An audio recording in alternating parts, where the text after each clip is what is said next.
Right. Before we rebuild, Yes, sir. find out what my fighter carrier cat. You are no good to me.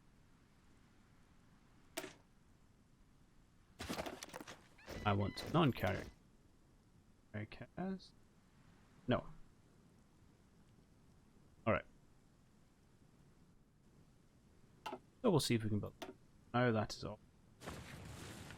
Let's look at a new. Cool. Transitional government. Forgotten word.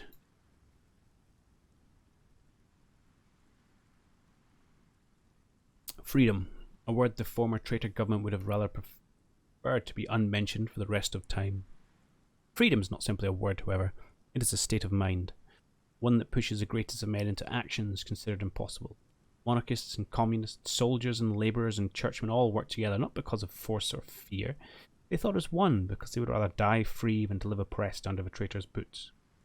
HMMLR is victorious, and England is now free of the rule of those who betrayed it to the fascists decades ago. We have won, and from Dover to Carlisle it is the banner of a free England which flies. We did this not for personal glory, but so that children born in this land will never again have to witness the jackboot of the Reich. Visions, do we? Oh, look, we do have a motorised. Oh, we got half our army back. Have everyone to starters. Yes, sir. What? Let's grab the militia. Ready. Ready to move. Grab the motorised. Makes sense to have the motorised with militia? Not particularly. Many generals. Listen up. Got Wingate. Jungle Rat. Is it Fox? Trickster?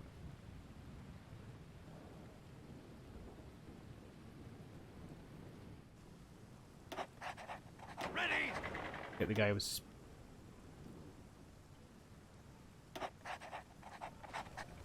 Loot. Ready.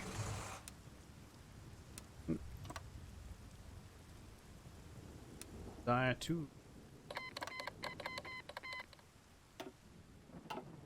Over the rainbow. The building was just as she remembered it, sullen brick and a shade of dark brown. The mossy footpaths cracked and cloudy sky may have seemed dreary to many, but to Matilda it was as if the world was as bright as the day in Seville. It was just as it was before she left school years ago with Olivia by her side, walking into unknown and dark organisation to try and find some semblance of a hope for a future. And of course, they had come so far, such an amazing distance, and here they were, back where they started. "Hey Maddie," Olivia shouted. The cane was new to Olivia, her leg having recovered to the point that she didn't need the wheelchair anymore. She stumbled over to Matilda, smiling confidently. "God, it really hasn't changed at all, has it?" Matilda grinned and snorted. "I suppose not. Why did you want to come back?" "Well, it's where we met, isn't it?" Olivia replied. The girls wondered, noting little things they remembered.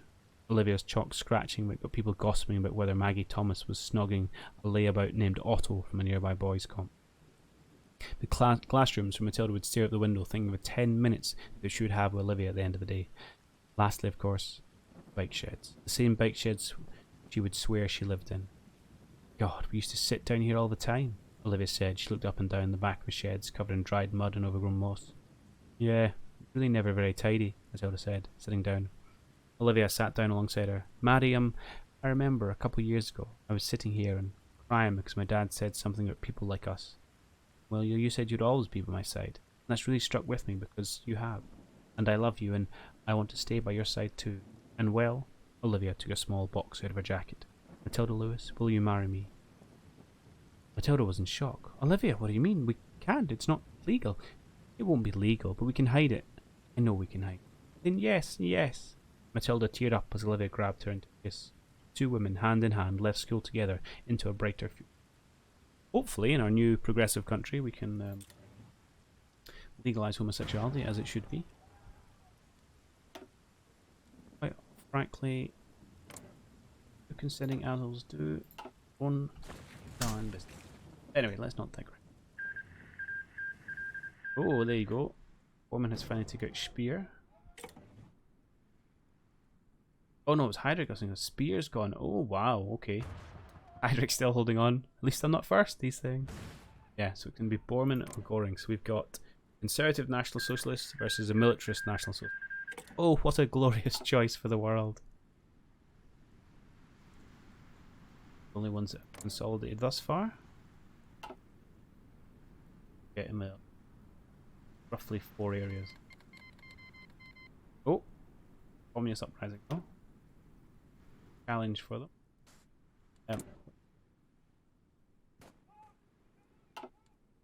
It's not quite. Here's a question: have we got a navy?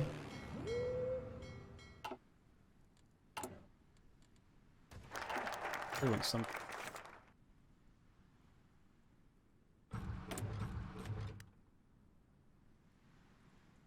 What is our?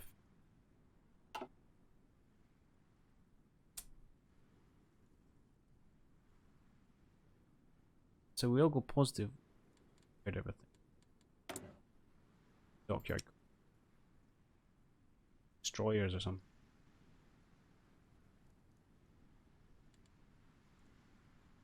Carrier planes. Oh my god, there's too many. Why do you have so many? Let's just start by something.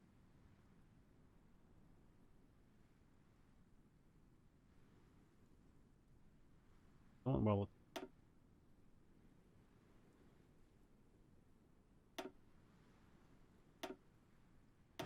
Daring plant?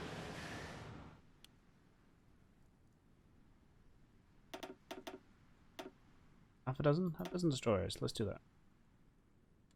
How much money is that going to cost me?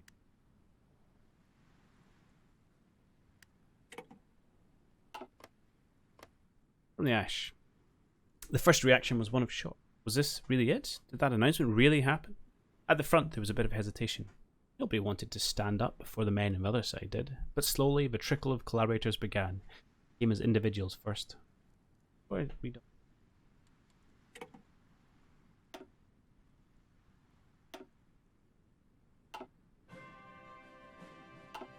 How long has that been stuck, I wonder? Anyway. Then came groups marching under white flags. Then it became a flood, as the entire army disbanded and marched over to give up. Many were tired, some were sad, others were happy it was over. The rebels were tired as well. There was a growing euphoria among them. Civilians were the next to crawl out. Most of them were hiding in their basements, hoping that the white bed sheets and the construction of their homes would keep them safe. After the shelling stopped, they knew that something was up. Then came the rebel cars, proclaiming announcements from the speakers. Civilians then came out, looking at the destruction, and the victorious army marching forward, while the vanquished were being herded towards the rear. Far beyond the front lines, in HMMLR territory, the mood was a lot less subdued. Massive celebrations broke out all over free England. Everywhere ran dry of alcohol consumed by the revellers. They crowded around HMMLR's headquarters, calling for Alexander, for Auchinleck, for Stirling. When one showed up, they cheered euphorically. And who could blame them? The suffering and bloodshed was over. Families would not be bombed out. The young men of England could grow up. No longer would England be asked to bear the terrible sacrifices it had endured. England would now know freedom. Okay, so we've got a cornerstone of democracy, which moves us to universal multi. We've got undoing their evils, which gives us a boost to stability, which currently hurts our political power, organisation, factory output, food or get let's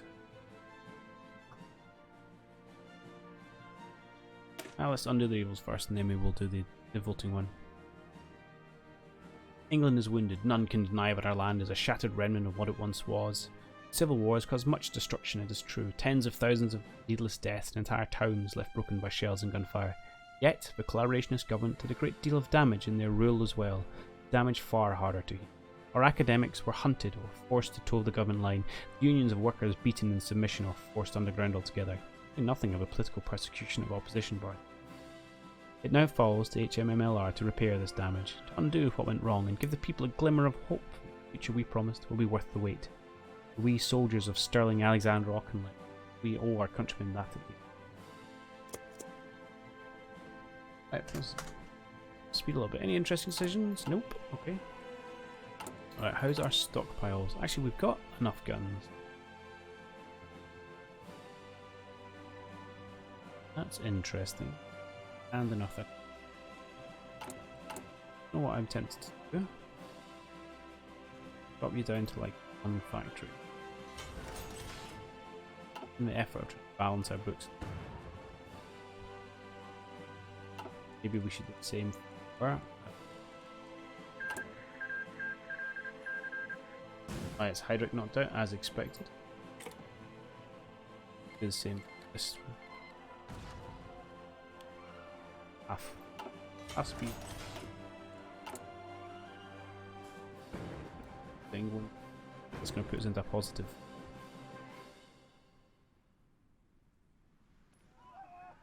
That is spin out of control.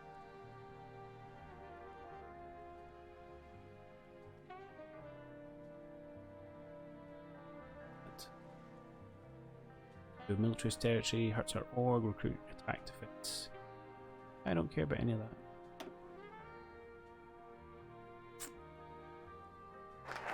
Let's do that. A little bit of money. Good. A public service announcement. Radio in a household living room. With all these demands and shortages of coal, it's up to the householder to economise. Woman, husband on couch. What are we going to put in that grate this winter? Tea leaves? Now, don't get excited, madam. Blimey, who's that? Only me. What I was going to say was the government is asking you to do two things. Order your coal as soon as possible. Take 10% and coke with anthracite. But does coke really make a great fire? Oh yes, if you go the right way about it. You light the fire in the ordinary with coke in small lumps. Then when it's going well, add some coke or anthracite to the front or back. Thank you. Oh, and remember to keep the underside clear of ash so you get a good draft. There you are. So remember, order it now and remember to get 10% coke or anthracite. Good burning, nice day. What about our radio? We want to hear it now. Sorry. A bit of rationing. Right. Modified food insecurity. Helps inflation, stability, growth, GDP, both GDP.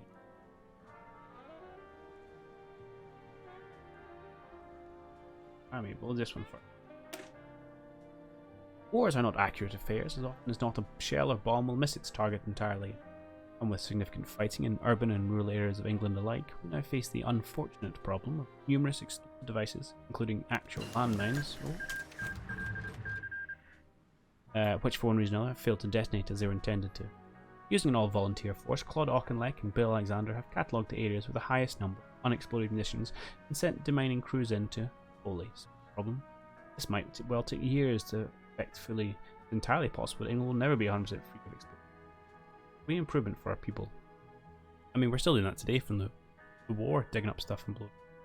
Forever having things drift in on beaches that need to be blown up by the plane clouds. And I find if you ever, not why would anyone be doing this, but if you look at the Admiralty charts, loads of like for the oceans and stuff, there's loads of places where they're not fishing. They know there's unexploded ordnance, so we just leave it there. Fish, it's fine. Alright, support weapons are finished. Let's have a look. How is our less in military mode?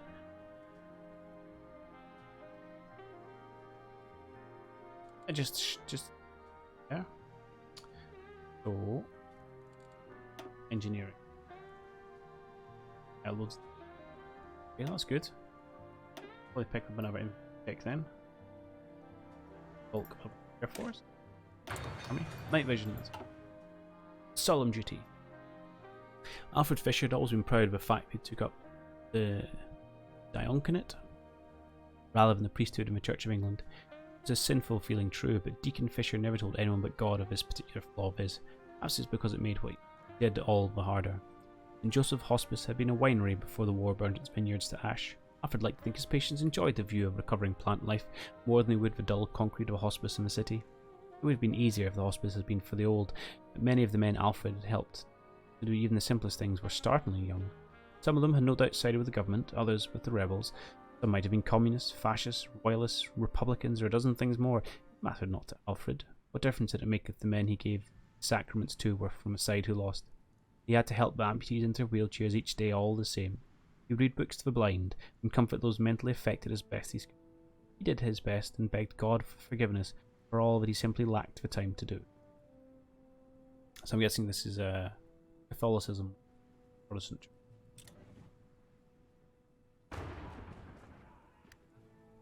Let's push on.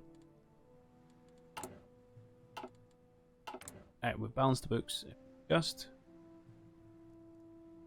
It's okay. $500,000 a year. Pick down our debt. Siberia.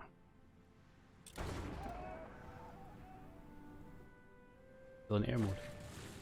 Divine mandate. Still DEFCON 1. I suppose there's still the Civil War. Worrisome.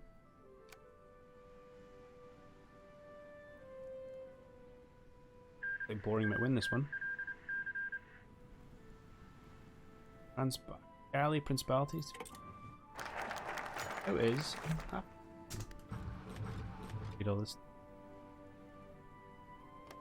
Looks like the Union will win.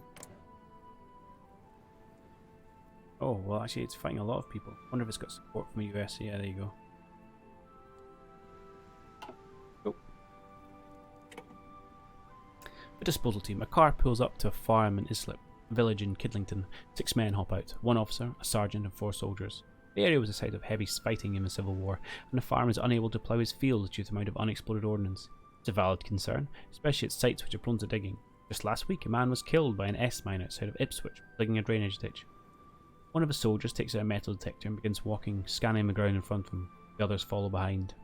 The other soldiers carrying shovels. After a short walk, the man with the metal detector hears something unusual in his ear. He stops, scouts the air with his underground sonar, and raises his hand. The sergeant and officer come over. There's a man with a shovel, lightly digging the surface up, trying to find the source of a disturbance. Most of the time, it's nothing, just some lost object or scrap. This time, something to be scared of. It's an artillery shell that has failed to explode upon landing. They dig around the nose gently, then a man removes the fuse of a shell with delicate precision. He pulls it clear. The shell is now disarmed. Another man takes the case and begins pulling out the plastic explosive inside. It will be burned later with any other ordnance they find here. The men march on behind the man with the metal detector. Thousands of acres of England contaminated with ordnance, and they only have cleared 1 today. Stuff. Demobilization. The struggle of liberalisation was one undertaken by a good many tens of thousands of loyal Englishmen, from villages to factories, dockyards and farms that came. Men and boys and even women who all knew of the evils of fascism and totalitarianism had to be expunged from the nation, whatever the cost. The top ranks have spoken. It's been agreed that now that the struggle is over, it's time for most of our men to return home. Let them trade guns for hammers and rakes and ploughshares. Let them return to normal policy.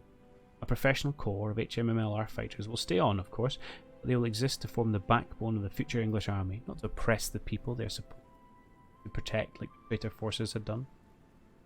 Power, orgs good. Lose recruit population. All positive. That looks like boring's on the back foot.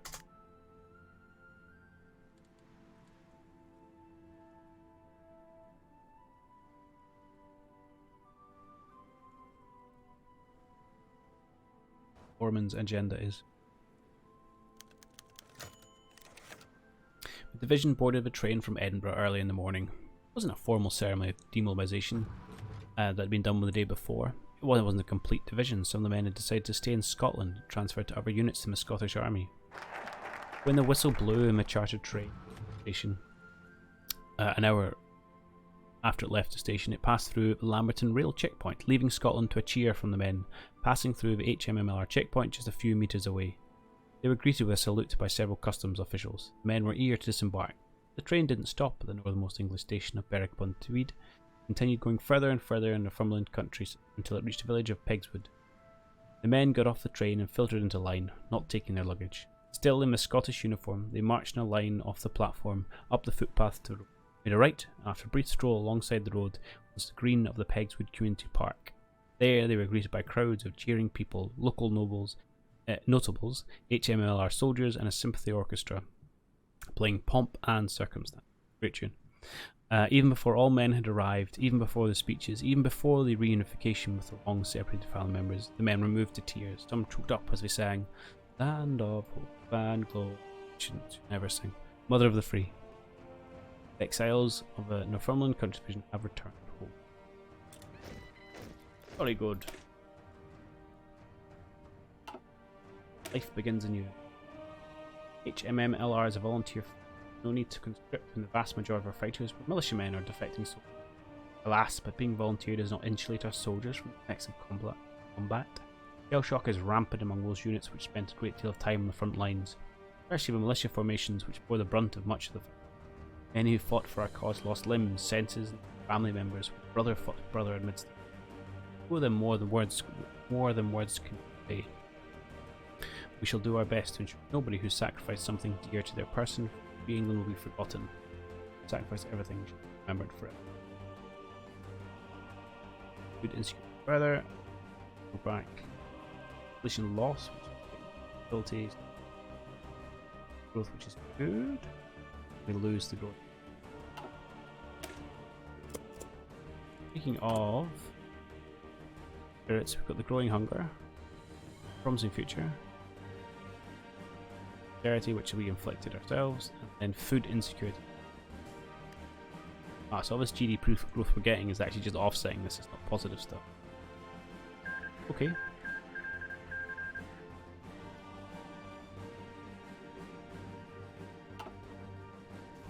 Yeah, they put Communist Rebellion. Uprising, what do you call it?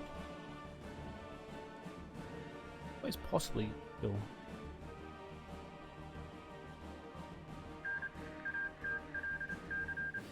Current fuel.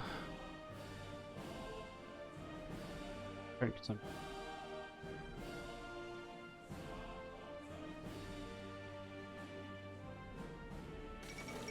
Losing fuel refineries?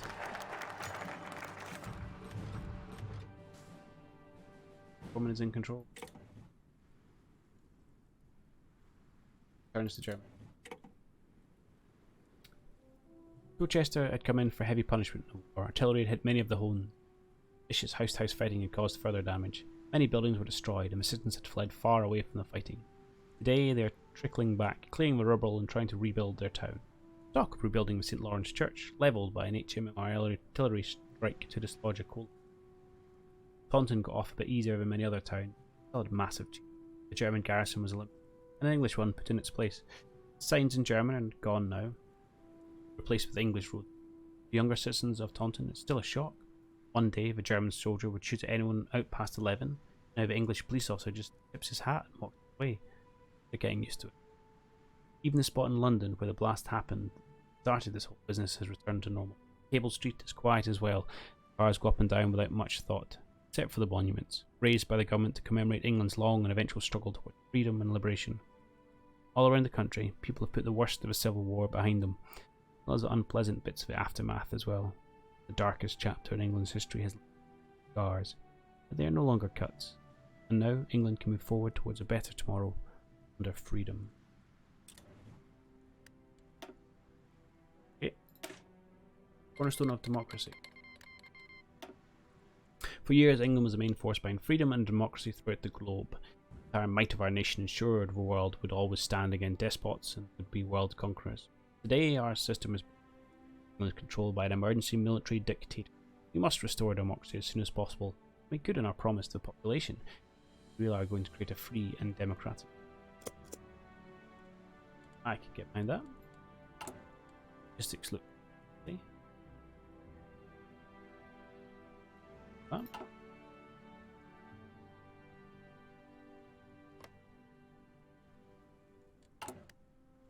Visions actually.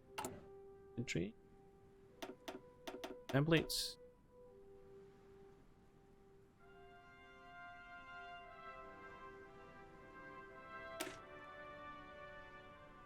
Five.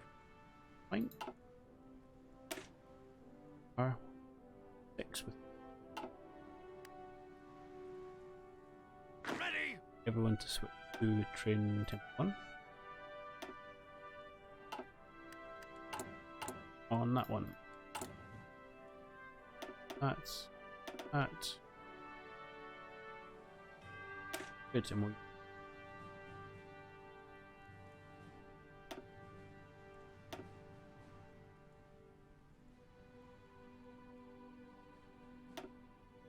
and we'll probably find a slightly sharp. Yep. Can afford production by Russian wars.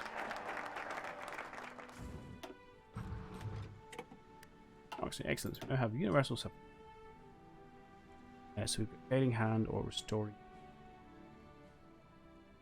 Well, you need to do both. Let's just start with this one. Every revolution has its heroes, ones who risk their lives and freedom to create a better world. Now the revolution is over, and what role should he take now? Alexander, Auchinleck, all certainly done their parts in this. The next phase is approaching. They don't wish to stick around too long and overstay their welcome. You'll meet to decide how best to use status. Old opposition, so our lord. May know why. I know why you know sure. Oh, that'll pop back at the end of this. Okay. Scottish repatriation program. Many English exiles are taking advantage of a new repatriation program. The Scottish government covers part or all of the costs of emigrating back to England. That's very Scottish, that. Yeah, we will pay you to leave and go home. Not against everyone, but obviously our historic anti-Englishness. All in jest and good fun though. Our research found that many refugees in Scotland have a desire to return home. The main factor in preventing that is a lack of resources to afford moving. Government spoke, Tom MacLeod said. English refugees typically lacked financial resources when they arrived to begin with, so this support helps them get back on their feet when they reaction to the programme in the Scottish media has been mixed. Most credit the government for finding a solution to recent tension with the exiles, one that avoids the forced population deportations that plagued the continent for decades. Some papers, however, oppose the programme. Some are calling any action to people as inhumane, and others decry the use of taxpayer money for this purpose, calling for harsher methods instead. Oh, the stereotypical tight Scotsman, that there. But the exile community has almost universal praise for the programme. Edinburgh Waverley train station has plenty of refugees purchasing one-way tickets to the English town of Berwick-upon-Tweed, where they plan to ride on English rail westward for new homes. Nearly all departing exiles here have claimed the rebates. I think it's wonderful. Emmeline Cooper, a housewife who's returning with her husband and 2 children, to the town of Malton. Scotland has been very kind to us. I'm sure the English people appreciate the gesture as well. Cool, so we get a huge boost to population for 2 years. It's good. Our poverty rate's still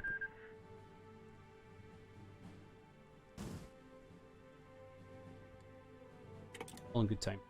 All in good time.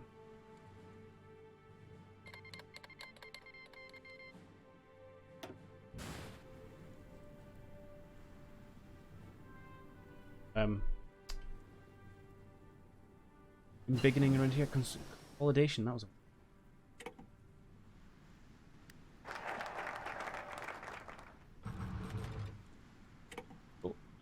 research. We'll grab them first, so we should industry tech.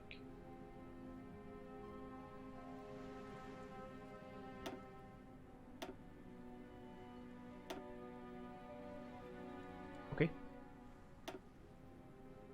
And special for thanks. We are building our till. Probably. Oh, we're still 1940. Yeah, we should probably improve this. Artillery. I think,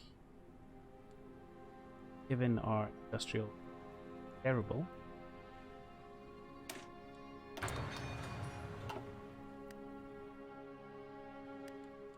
focus. Restoring trust. Years of being governed by supposed democracy that disenfranchised the majority of the population and ruthlessly targeted any dissident has left the population extremely jaded about democracy.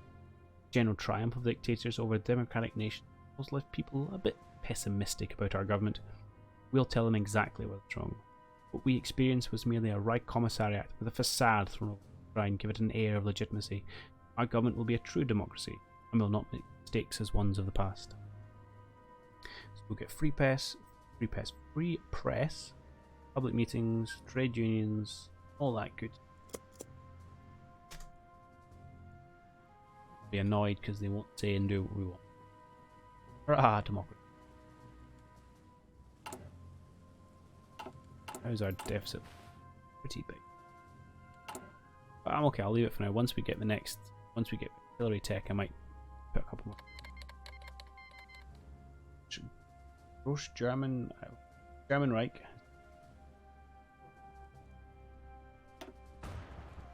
Oh, right here. Interesting. Putting up Holland for some, or Netherlands for some.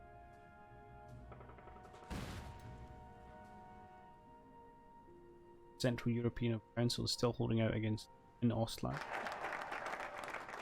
Poland got its independence. We have restored trust. Young democracy law. Nothing is more threatening to a fledgling state than its first steps. Ambitious military officers or politicians seek to make new opportunities for personal gain. It's always at the beginning of a state is most vulnerable to falling from its. I mean, a very good example of that is Russia after the fall of communism. Incredibly corrupt. Unguided, so everyone in positions of power just help themselves. You'd argue, but it's never ever recovered from that. Anyway, Auchinleck and Alexander are well aware of this, and more importantly, both are well aware of the possible consequences of any part of HM are trying to subvert the democratic.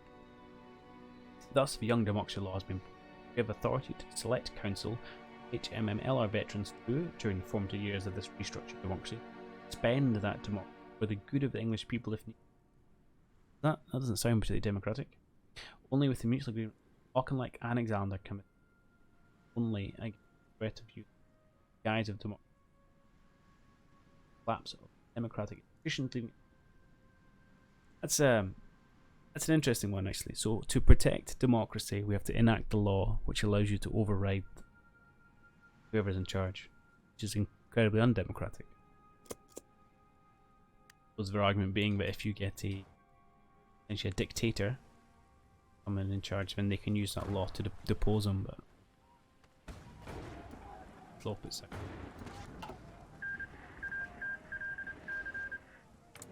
Yep.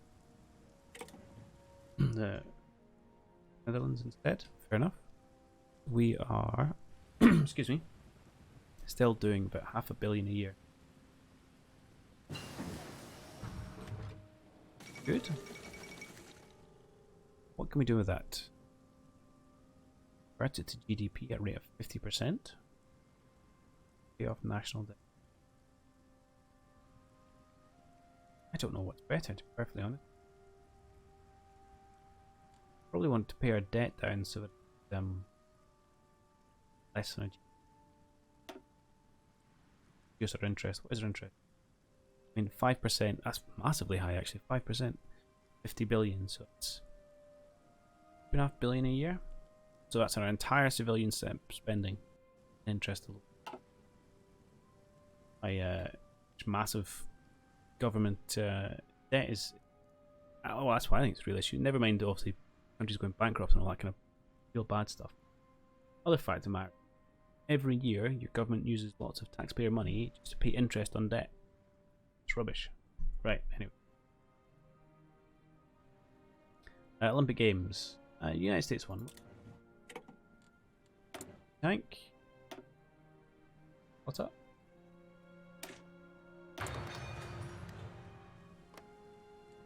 We have anti-tank in our infantry, don't we? Yes, support anti-tank. We get.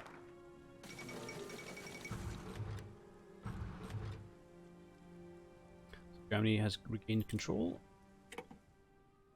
Did come for us. Oh no. The problem is that oftentimes revolutions are not successful, said Alexander. There's power struggles or dysfunctional governments or even new despots as a result, and there needs to be a way of dealing with them. You're proposing some sort of legal mechanism to solve this, asked Auchinleck. Precisely. There needs to be some way if what we make up ends backfiring us. Some way we can safely set England back on course if things go away we won't plan. And only in an emergency. The government is crippled by dysfunction and instability. Because there may come a time when things are disastrous and threaten the entire concept of England as a state. And then what happens? Auchinleck thought of the Americans. When the Articles of Confederation didn't work out, they had a constitutional convention called to write a new legal charter. They did it without the will of the federal government, I recall. And they had the prominent citizens behind it, a variety of men who nobody would accuse of partisan or despotic ambitions. Washington even hated the concept of political parties. We need something like that, something that could cut around any political instability and fix any problems with England before they cripple the nation. Who would lead such an organisation? Talking like, I'm too tied up with the right of the country and you're too far left for many others. We got together and ruled England by committee. Better us for now. We are still a transitional government. Let's start this one. Road excursion. Direct flight from London arrived at Edinburgh Airport in the early afternoon. The twin-engined aircraft taxied next to the motorcade and stopped. A set of stairs were provided for the plane and the occupants got off. The most prominent among them was the new English ambassador to Scotland. The family got into a limousine provided for them by the Scottish government. The motorcade departed the airport soon after, and after a left turn, it was straight shot to central Edinburgh. Farmland turned into small homes and multi-storey commercial buildings. They arrived downtown. Holyrood Palace, official home of the Scottish President. Interesting change. Okay. Any further? It's currently, I suppose, yeah, it's currently, so Holyrood Palace is currently a residency of the royals. Those make sense. It was commandeered for the Scottish President when the monarchy split. The vehicles were allowed on the grounds after the security check. The ambassador and his family went inside and waited while the President of Scotland finished up the last few minutes of meeting with economic advisors. After that, the ambassador was allowed in. The President greeted them all personally and asked what the children thought of Scotland. Then the letter of credence from Auchinleck was presented, signifying the ambassador was the official representative of England to the President. A picture was taken of the handoff, and both the President of Scotland and the English ambassador. We got ambassador, good. A legalised potential coup, yelled Sterling as he slammed the paper down the desk. Just what is this? I don't know why I've turned up Scottish. Great English freedom fighter. Just feel like when people are angry, Scottish somehow fits better. David, I know you're upset, said Auchinleck. The Young Democratic League is necessary to ensure the security of the government. By giving a legal backslide into authoritarianism, does every government only exist by the will of King Alexander and Queen Auchinleck? If we wanted a monarchy, why didn't we bloody well bring Edward out of prison to officiate it? The government hasn't held an election yet, and we've already got a group of people planning to overthrow it. David, what we're doing is making a contingency plan for if things go wrong. If we don't, what happens if things go wrong? Don't make them go wrong. Stop trying to make an extreme solution to a theoretical problem. Yeah, I can see his point of view. Very extreme way of claiming you're keeping it safe. Starting Reconstruction. With much of civilian leadership rendered unable to assist us due to siding with the collaborative government and civilian apparatus we do possess being limited to local possession, it's been decided that the reconstruction of England must take place under military authority. A series of reconstruction, each covering a distinct region of England, shall govern the rebuilding process, setting upon the priorities given for a specific issue, acting as a temporal judicial and governing branch for the provisional government. Needless to say, these will be influential positions, and whoever holds them may affect the popularity of nascent political parties in the upcoming. So this is going to be how we influence. I want to go left. Sterling.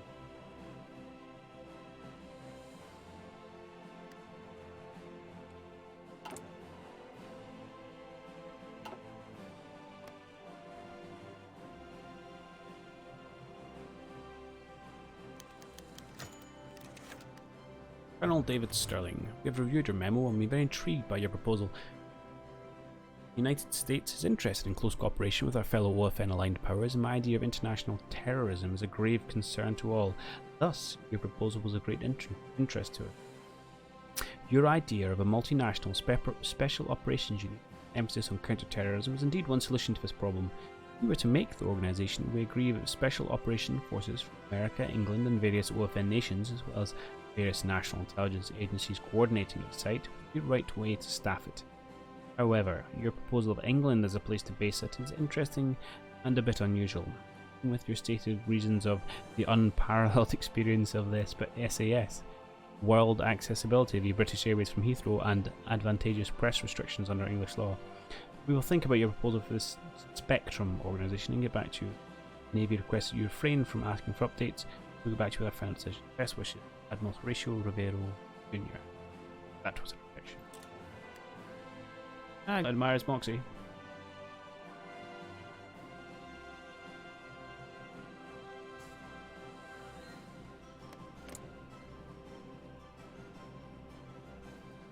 Don't know. Yeah, Revolutionary Front. Commonwealth.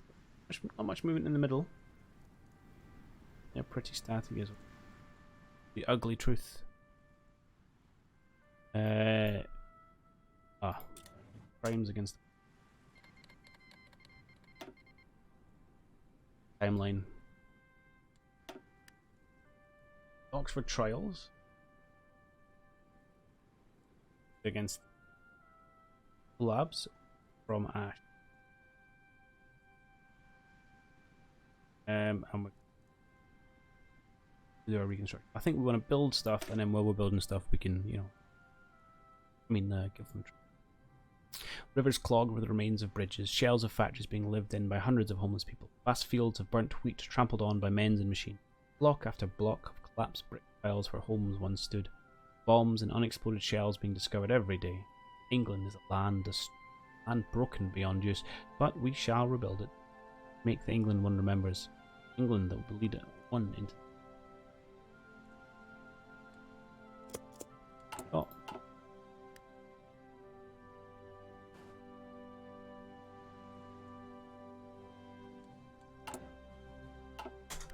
But that's decisions and that reconstruction. We are going to have to leave the next day.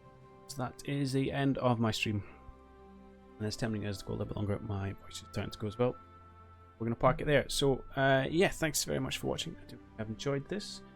We'll be back with more TNO next Monday. So it's standard Monday slot for at the minute. If you've missed any of this, you can catch it on YouTube. It'll be chopped up and put out onto YouTube over the course of next week. Failing that, in terms of other stuff, I will be back on Wednesday 8 PM usual, and I'm going to be continuing, I think, the End Zone playthrough that I started on Saturday, because I'm really enjoying that game. I'll come back and do that on Wednesday, and then I'll do all my but yeah, thanks for watching. Let's have a look, see if I end this recording now, and then we'll see if I find someone who's going raid.